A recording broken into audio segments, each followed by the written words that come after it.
Antiguamente lo que se llamaba gota fría, realmente hoy en día se llama una depresión aislada de los niveles altos de la atmósfera.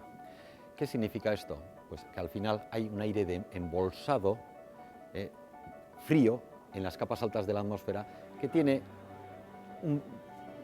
está independizado del resto y que tiene un giro propio. Este tipo de situaciones pueden traer problemas, algunas veces no pasa absolutamente nada, pero otras veces pueden traer problemas y tienen capacidad de ser bastante severas. En aquella ocasión ocurrió algo más. Normalmente suelen pasar todas las masas de aire desde el oeste hacia el este y fue al revés. Pasó desde el este hacia el oeste. Ese tipo de situaciones suelen ser bastante violentas en algunas ocasiones y además se cargó de humedad en la parte del Mediterráneo. Y además de eso, probablemente se formaron unos sistemas convectivos de mesoscala, es decir, unas grandes tormentas en cuyo interior probablemente también había supercélulas, es decir, tormentas que tienen giro propio y que por tanto son más violentas todavía. Pero decimos probablemente porque realmente hay muy poca información de aquella época.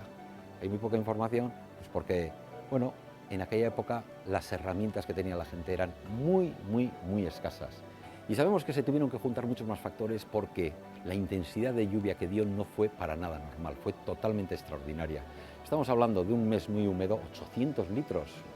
Nunca se había conocido un mes tan húmedo en Bilbao. 500 litros solo en 24 horas. Estamos hablando de picos de 100 litros, de casi 100 litros por metro cuadrado en una hora. Y encima, no en un punto, bastante generalizada la precipitación, en zonas bastante amplias.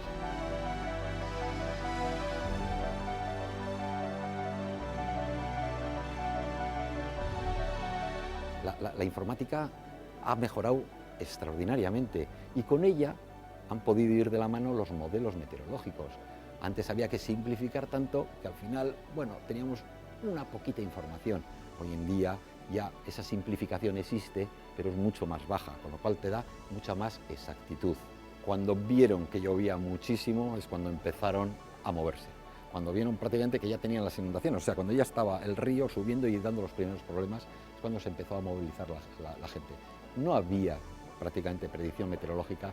En aquella época, la voz típica de la gente era ¡bah! ¿Predicción? ¿Para qué quieres saber si no aciertan nunca? Hoy en día es justo todo lo contrario. Hoy en día es, jolín, a ver si cambiáis ya esta puñetera primavera de una vez, ¿no? Antes no había estaciones automáticas, eran todas manuales. Una persona que veía el pluviómetro, cuánto se había acumulado, medía y escribía en una tarjeta y al final de mes lo mandaba. Hoy en día, cada 10 minutos nos están llegando automáticamente información de lo que está ocurriendo en muchísimos puntos. Pasa lo mismo con radares, entonces no había radares. Lo que pasó fue totalmente extraordinario y que ocurre una vez cada muchísimos años. Estamos hablando de cada 400, 300, 1000 años.